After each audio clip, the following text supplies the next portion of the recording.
جنگ بدر یہ اسلام کی پہلی جنگ ہے۔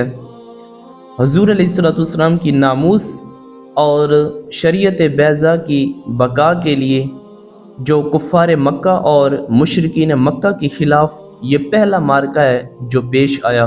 حضرت عبد الرحمن بن عوف رضی اللہ تعالیٰ عنہ فرماتے ہیں کہ جب میدان بدر لگا، جب جنگ بدر سجا، تو حضور علیہ الصلوۃ والسلام کی ناموس اور شریعت پہ پہرا دینے کے لیے جب ہم کفار مکہ کے خلاف بڑھے، جب میں نے میدان جنگ میں قدم ٹکایا تو میرے دائیں بائیں دو ننھے مجاہد جو برابر کی رفتار سے میرے ساتھ بڑھنے لگے، تو دائیں سائیڈ والا بچہ کہنے لگا کہ چچا جان، کیا آپ ابو جہل کو جانتے ہیں؟ وہ اس وقت ہمیں کہاں ملے گا؟ تو بائیں سائیڈ والا بھی بچہ کہنے لگا چچا جان، آپ ہمیں ابو جہل کا پتہ بتا دیجئے۔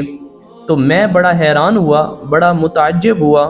میں پوچھنے لگا کہ اے اسلام کے مجاہدوں، یہ بتاؤ کہ اگر میں ابو جہل کا پتہ بتا دوں تو تم اس کے ساتھ کیا سلوک کرو گے؟ تم اس کے ساتھ کیا کرنے والے ہو؟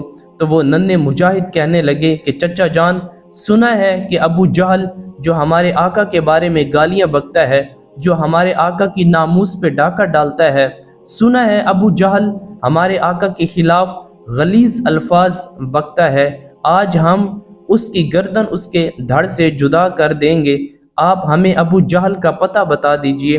حضرت عبد الرحمن بن عوف رضی اللہ تعالیٰ عنہ فرماتے ہیں کہ میں بڑا متعجب ہوا، بڑا حیران ہوا ان بچوں کا جوش جہاد، شوق جہاد اور جذبہ جہاد دے کر میں بڑا متعجب ہوا۔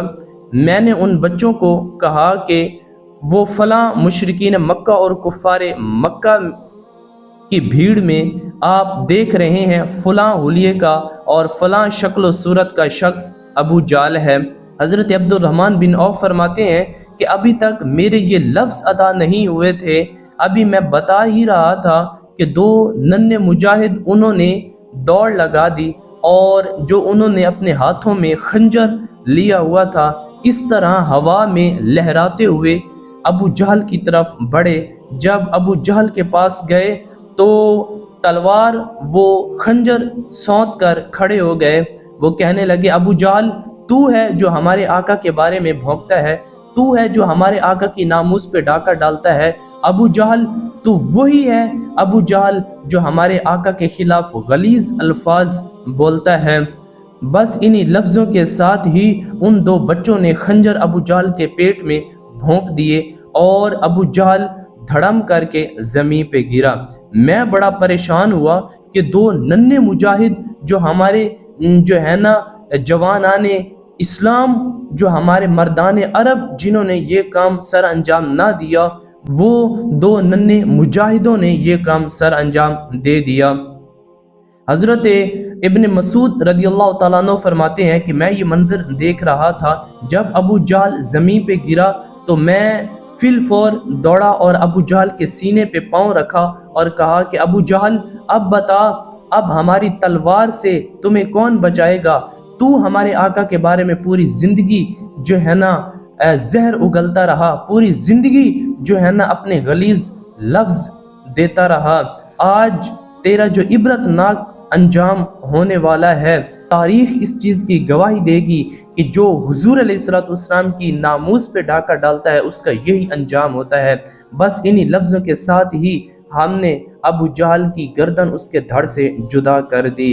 اور ابن مسعود رضی اللہ تعالیٰ عنہ فرماتے ہیں کہ میں نے ابو جہل کی داڑھی سے اس کا سر پکڑا اور اس طرح ہوا میں لہراتے ہوئے حضور کی خدمت میں پیش کیا اور حضور کے قدموں میں ڈال دیا۔ میں نے کہا یا رسول اللہ علیہ وسلم، یہ دو ننھے مجاہدوں کی یہ قربانی اور اسلام کی یہ خدمت قبول فرمائیے۔ تو حضور علیہ الصلوۃ والسلام مسکرانے لگے۔ آپ نے فرمایا کہ میں نے ان دو ننھے مجاہدوں کی خدمت قبول فرما لی ہے۔ تو یہ تھا ان بچوں کا حضور علیہ الصلوۃ والسلام سے محبت کرنے کا انداز، یہ تھا ان بچوں کا حضور سے وفا کرنے کا رنگ اور رشتہ۔ آج ہم اپنی اولادوں میں نظر دوڑائیں، کیا ہم اپنی اولادوں کی تربیت اس طرح کر رہے ہیں؟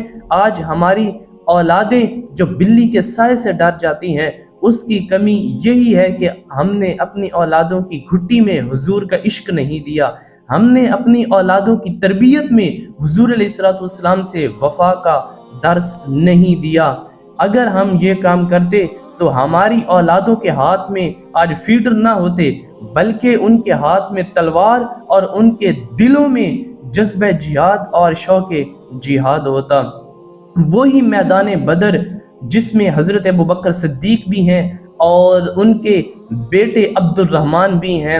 عبد الرحمن کہتا ہے کہ ابا جان، آپ میری تلوار کے نیچے کئی مرتبہ آئے، لیکن میں نے باپ سمجھ کر چھوڑ دیا۔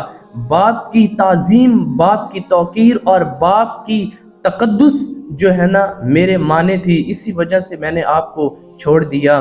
تو حضرت ابوبکر صدیق کہنے لگے کہ بیٹا، اگر تو میری تلوار کے نیچے ایک مرتبہ بھی آ جاتا تو میں یہ نہ دیکھتا کہ تو میرا بیٹا ہے، میں یہ نہ دیکھتا کہ بیٹے کا درد میرے سینے میں ہے، تو میرے آقا کریم علیہ الصلوۃ والسلام کا گستاخ ہے، میں تیری گردن تیرے دھڑ سے جدا کر دیتا۔ تو یہ اسلام کے ایسے پھول ہیں جن کی محبت سے خوشبوئیں پھوٹتی ہیں، جن کی خوشبوؤں کی مہکار اس پوری کائنات کے اندر پھیلی ہوئی ہیں۔ اللہ مجھے آپ کو ان جوانان اسلام جیسی محبت اور جوش جہاد اور شوق شہادت نصیب فرمائے۔ اللہ مجھے آپ کو آقا کریم علیہ الصلوۃ والسلام کی محبت اور عشق کا مسافر بنائے۔ اور اسی کے ساتھ ہی یہ جو ماہ سیام اور رمضان المبارک چل رہا ہے، یہ روشن دن اپنی تمام تر رعنائیوں کے ساتھ ہم سے بچھڑتے چلے جا رہے ہیں۔ اللہ کی بارگاہ میں دعا ہے کہ اللہ جل مجدہ مجھے آپ کو اس ماہ مقدس کی بابرکت گھڑیوں کے اندر رہ کر اپنی رحمتوں اور اپنی برکات کا نور نصیب فرمائے، اور اللہ جل وعلا اس ماہ مقدس کی دولت نصیب فرمائے۔ وآخر دعوایا ان الحمد للہ رب العالمین۔